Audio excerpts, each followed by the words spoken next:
Sir எப்படி இருக்கீங்க? இன்னைக்கு நான் அக்காவோட கதை இந்த கதையோட ஹெட்டிங் தங்க ரதம்.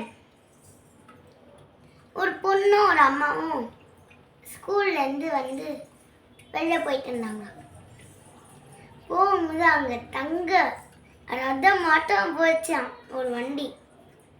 அந்த வண்டி அந்த பாப்பா பார்த்தது, அம்மா அம்மா அந்த வண்டியை பற்றியா தங்க ரதமாக தான் போகுது, நம்ம இது இருக்கும், காரில் போயிருக்கோம், பஸ்ஸில் போயிருக்கோம், எல்லா வண்டியிலையும் போயிருக்கோம், ஏன் ஏரோப்ளேனில் கூட போயிருக்கோம், ஆனால் அந்த வண்டியில் மட்டும் போகலாமா, அந்த வண்டியில் போகலாமா அப்படின்னு கேட்டாங்க. இல்லை பாப்பா, அதுக்குன்னு ஒரு நேரம் வரும், அப்போ தான் அந்த வண்டியில் போகணும்னு சொன்னாங்க அம்மா.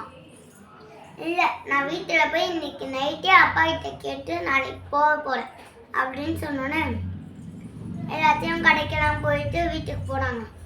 வீட்டுக்கு போய் அந்த பொண்ணு ஹோம்ஒர்க் எல்லாத்தையும் எழுதி முடிச்சுட்டு அப்பா எப்போ வருவார் அப்படின்னு வெயிட் பண்ணிட்டு இருந்துச்சான்.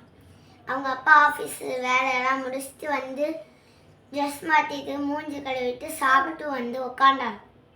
அப்போதைக்கு அந்த பாப்பா கேட்டுச்சான், அப்பா அப்பா நான் ஒரு வண்டி பார்த்தேன், தங்க ரதம் மட்டும் இருந்துச்சு அந்த வண்டி, ஆனால் அந்த வண்டியில் ஏறக்கூடாது அப்படின்னு அம்மா சொல்கிறாங்க, எல்லா வண்டியிலையும் கூப்பிட்டு போயிருக்கா, அது மட்டும் கூப்பிட்டு போறியாப்பா அப்படின்னு கேட்டுச்சான். இந்த அப்பாவுக்கு எதுவுமே புரியல. அதனால அவங்க ஒய்ஃபை கூப்பிட்டு பாப்பா என்ன சொல்கிறான்னு கேட்டாங்க. இல்லைங்க, அதான் அந்த வண்டியை தான் சொல்கிறா அப்படின்னு சொன்னோன்னே, ஓ அதுவா, நான் பேசிக்கிறேன் நீ போன்னு சொன்னோன்னே அவங்க அம்மா போயிட்டாங்க. இவர் வந்து அவங்க பாப்பா கிட்ட சொன்னாராம், பாரு பாப்பா, அந்த வண்டியில் வந்து இறந்தவங்க மட்டும் தான் போகணும், அதுக்காக தான் வண்டி, நம்மலாம் பஸ்ஸு காரு அதை போல வண்டியில் மட்டும் தான் போகணும்னு சொன்னாங்க.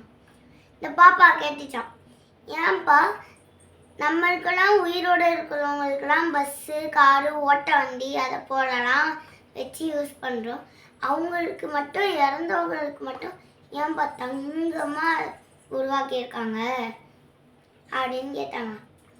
அது அவங்க வந்து இறந்துட்டு கொண்டு போய் சுடுகாடு போடுறதுக்கும் கொஞ்சம் அவங்க சந்தோஷமாக இருந்துட்டு போகணுன்னுக்காக தான் தங்க வண்டியில் அவங்க கூப்பிட்டு போகிறாங்கன்னு சொன்னாங்க.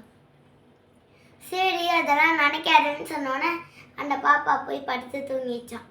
இந்த கதையிலேருந்து நம்மளுக்கு என்ன தெரியுதுன்னா, நீங்களே யோசிச்சு பாருங்க, நம்ம உயிரோடு இருக்கோம், அப்போதைக்கு நம்மளுக்கு எதுவுமே கிடைக்காது, இந்த ஓட்ட வண்டி ரிப்பேர் ஆன வண்டி அதை போல் வண்டியில் தான் நம்ம போயிட்டு இருக்கோம். ஆனால் நம்மலாம் செத்ததுக்கு அப்புறம் அந்த லாஸ்ட்டு ஒரு நொடியில் தங்க வண்டியில் கூப்பிட்டு போகிறாங்க பார்த்தியா, அது நீங்களே நினச்சி பாருங்க அது எப்படி இருக்கும். அதனால் இனிமேல் நம்ம பஸ்ஸு காரெல்லாம் க்ளீனாக வச்சுக்கணும். இந்த கதை உங்களுக்கு பிடிச்சிருந்தா லைக் பண்ணுங்கள், ஷேர் பண்ணுங்கள், கமெண்ட்ஸ் பண்ணுங்கள், மறக்காம பக்கத்துக்கு பெல் தட்டுங்க. பாய் பாய்.